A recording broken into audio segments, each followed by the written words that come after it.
ലോകത്ത് നടക്കിയ അഹമ്മദാബാദ് വിമാന ദുരന്തത്തിൽ അപകടത്തിൽപ്പെട്ട വിമാനം ബോയിങ്ങിന്റെ 787 ഡ്രീം ലൈനർ ഇനത്തിൽപ്പെട്ട ഒന്നായിരുന്നു. ബോയിങ് വിമാന കമ്പനിയുടെ ഏറ്റവും അഭിമാനകരമായ നേട്ടങ്ങളിലൊന്നായിട്ടാണ് ഈ വിമാനത്തെ കണക്കാക്കിയിരുന്നത്. ഈ വിമാനങ്ങൾ അധികം അപകടത്തിൽപ്പെട്ടതായി വാർത്തകൾ ഇനിയും പുറത്തു വന്നിട്ടില്ല. മാത്രമല്ല, ഈ വിമാനത്തിന്റെ ഘടനയും ഇതിന്റെ മറ്റ് നിരവധി സംവിധാനങ്ങളുമൊക്കെ തന്നെ ലോകത്തെ ഏറ്റവും ജനപ്രിയമായ യാത്രാ വിമാനമാക്കി ഇതിനെ മാറ്റിയിരുന്നു. ലോകത്തെ മിക്കവാറും എല്ലാ എയർലൈൻ കമ്പനികളും അവരുടെ ദൂരയാത്രകൾക്ക്, അതായത് അന്തർദേശീയ യാത്രകൾക്ക് ഉപയോഗിക്കുന്നത് ഈ വിമാനമാണ് എന്നുള്ളതാണ് ഇതിന്റെ ഏറ്റവും പ്രധാനപ്പെട്ട വസ്തുത. 13,530 കിലോമീറ്റർ ദൂരം വരെ നിർത്താതെ പറക്കാൻ ഈ വിമാനത്തിന് കഴിയും. ഇതിനുള്ളിലുള്ള മറ്റ് സംവിധാനങ്ങളുമൊക്കെ തന്നെ ഏറ്റവും കിടയറ്റതാണ് എന്നുള്ളതാണ് മറ്റൊരു പ്രധാനപ്പെട്ട കാര്യം. ഈ വിമാനത്തിന് ഭാരം കുറവാണ്, അതുപോലെ തന്നെയാണ് ഇതിന്റെ ഇന്ധനക്ഷമത വളരെ കൂടുതലുമാണ്. ഇതൊക്കെ തന്നെയാണ് ഒരുപക്ഷെ ലോകത്തെ പ്രധാനപ്പെട്ട വിമാന കമ്പനികൾക്കെല്ലാം തന്നെ ഈ ഒരു വിമാനം വാങ്ങാൻ ഇത്രയധികം താല്പര്യം കാട്ടിയതിന്റെ പിന്നിലെ രഹസ്യവും. അപകടത്തിൽപ്പെട്ട ഈ വിമാനം എയർ ഇന്ത്യ വാങ്ങിയത് 11 വർഷം മുമ്പാണ്. 2011 ആദ്യമായി വിമാനം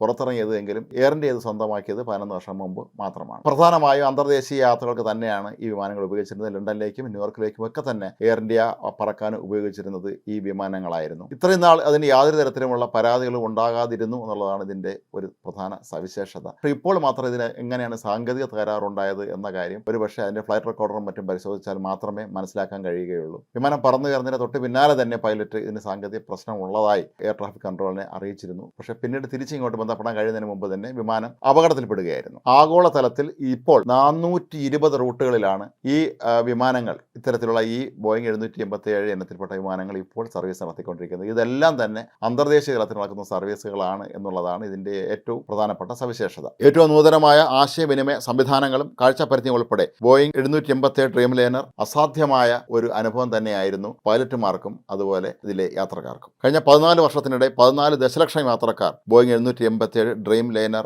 വിമാനങ്ങൾ സഞ്ചരിച്ചു എന്നാണ് കണക്ക്. അതായത് ലോകമെമ്പാടുമുള്ള വിവിധ വിമാന കമ്പനികളുടെ ഈ വിമാനങ്ങളുടെ ഇത്രയും ദശലക്ഷക്കണക്കിന് ആളുകളാണ് വിമാനത്തിൽ സുരക്ഷിതരായി സഞ്ചരിച്ചിരുന്നത്. വിമാനത്തിന് സാങ്കേതികമായ ചില തകരാറുണ്ടായിരുന്നു എന്നാണ് ഇപ്പോൾ നമുക്ക് മനസ്സിലാക്കാൻ കഴിയുന്നതെങ്കിൽ പോലും വിശദമായ പരിശോധനകളിലൂടെ മാത്രമേ ശരിക്കും വിമാനം അപകടത്തിൽപ്പെട്ടത് എങ്ങനെയാണ് എന്ന് നമുക്ക് മനസ്സിലാക്കാൻ കഴിയുകയുള്ളൂ. ഡ്രീം ലൈനർ എന്ന ആ പേര് പോലെ സ്വപ്ന തുല്യമായ ഒരു യാത്ര മോഹിച്ച് മറ്റൊരു രാജ്യത്തേക്ക് സ്വപ്രതീക്ഷയോടെ യാത്ര തിരിച്ച ആ മനുഷ്യരുടെ എല്ലാം സ്വപ്നങ്ങൾ തല്ലിക്കെടുത്തുന്ന രീതിയിലേക്കാണ് ഇപ്പോൾ ഈ ഒരു വിമാനാപകടം കൊണ്ടുവന്നെത്തിച്ചിരിക്കുന്നത്.